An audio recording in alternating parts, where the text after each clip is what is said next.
saya memiliki harapan yang sangat tinggi. InsyaAllah Indonesia, sepanjang apapun kegelapan, sepanjang apapun kegelapan kezaliman, sepanjang apapun kehilangan keadilan, InsyaAllah akan datang satu saat terbitnya matahari adil. Dan InsyaAllah Indonesia akan menjadi negara Al-Quran. Saya bisa meyakinkan gitu karena saya telah merasakan bagaimana di Turki.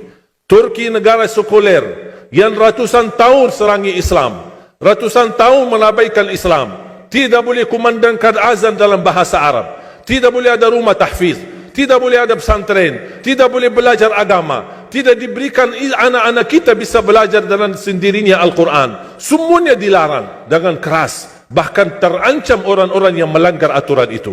Allah subhanahu wa ta'ala melahirkan seorang presiden yang bisa membaca Al-Quran. Coba buka di YouTube bacaan Erdogan bagaimana. Itu dilahirkan dari negara sekuler. Saya bisa meyakinkan InsyaAllah 1 juta menghafal Al-Quran.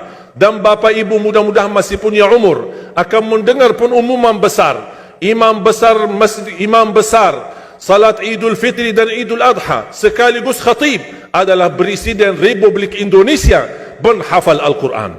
Itu yang saya yakini. Dan saya tidak pernah merasa lelah. Dan saya selalu berkata sama istri, kalau saya mati itu pun karena saya bersama Al-Quran. Wallahi jamaah sekalian, yang bersama Al-Quran tidak akan merugi. Berkah rizkinya, berkah umurnya, terjamin kebahagiaan. Allah subhanahu wa ta'ala hanya minta satu, berkenan bersama Al-Quran di dunia. Apa yang kita dapat? Apa yang akan dibalas? Akan Al-Quran temani kita di dunia, akan temani kita saat sakratul maut, akan temani kita di kuburan membela kita, akan menemani kita saat kita dibangkit oleh Allah, akan menemani kita saat hisab, akan menemani kita saat berjalan di atas sirat yang sangat tipis dan panjang, bahkan tajam jalanannya. Begitu sampai ke surga, apakah Al-Quran melepas? Tidak akan melepas. Al-Quran masih berkenan, padahal kita hanya cuma sekali berteman sama Al-Quran di dunia.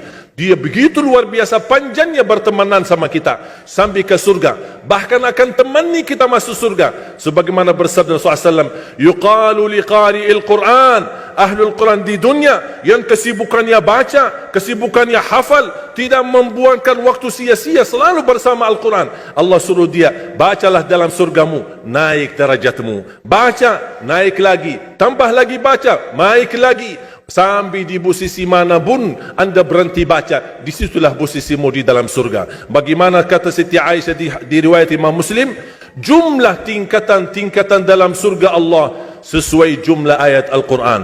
Oleh karena itu tidak ada yang lebih tinggi di dalam surga Allah daripada Ahlul Quran. Cukuplah bahagia Ahlul Quran ketika di hari kiamat dipanggil, semua manusia dibangkitkan oleh Allah. Malaikat memberikan pengumuman, mana Ahlul Quran? Berdiri, rapat, berdekatan. Mereka maju, mau bawa kami ke mana? Kalian terpilih menjadi orang yang terdekat sama Allah. Karena Ahlul Quran adalah keluarga Allah subhanahu wa ta'ala. Bukan hanya kita sendiri yang mendapatkan anugerahnya dan manfaatnya. Semua keluarga kita, termasuk orang tua kita dan orang yang ada di sekitar kita. Makanya jemaah sekalian, kalau anda gagal penghafal Al-Quran, anakmu pun gagal penghafal Al-Quran, jangan sisahkan walaupun saham menjadi saksi baik di hadapan Allah. Ya Allah, saya belum hafal, anakku gagal penghafal Quran, tapi insya-Allah hartaku, usahaku, pikiranku, tenagaku bisa terus memperjuangkan Al-Quran. Apa saja ya Allah, insya-Allah menjadi saksi baik. Dan nanti di hari kiamat, insya-Allah kita bersama Ahlul Quran mendapatkan syafaatnya Al-Quran di hari kiamat. Kita sangat membutuhkan ayat-ayat yang dikumandangkan ketika meninggal dunia. InsyaAllah setiap satu huruf akan disalurkan 10 kebaikan. Mudah-mudahan semua yang hadir diberikan kemuliaan dan keanugerah dari Allah menjadi Ahlul Quran, penghafal Al-Quran, penghayati Al-Quran, para pencinta Al-Quran, berakhlak-akhlakul Quran. Ya Allah, aku mohon atas izinmu ya Allah, kami bersama-sama bertemu di masjid ini. Berilah kepada kami kemuliaan bersama-sama bersama Ahlul Quran, di dalam surgamu ya Allah, ya Dzal Jalal wal Ikram, ya Arhamar Rahimin, ya Arhamar Rahimin. Anugerahlah kepada kami anak dan keturunan penghafal Al-Quran, anak dan cucu penghafal Al-Quran, yang mampu menjaga nama baik keluarga kami, yang mampu membanggakan kami di hadapan-Mu hari kiamat, yang mampu menhadiahkan mahkota untuk kedua orang tua kami. Birahmatika ya Arhamar Rahimin. Ya Allah, maafkan kalau kami tidak berhasil menjadi penghafal Al-Quran.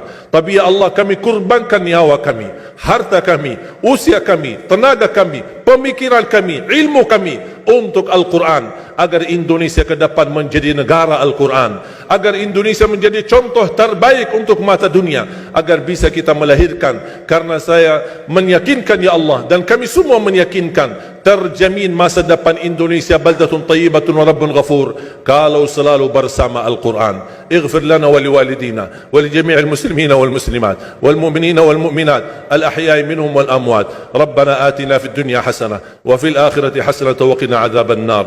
وصلى الله على سيدنا ونبينا محمد وعلى آله وصحبه وبارك وسلم والحمد لله رب العالمين.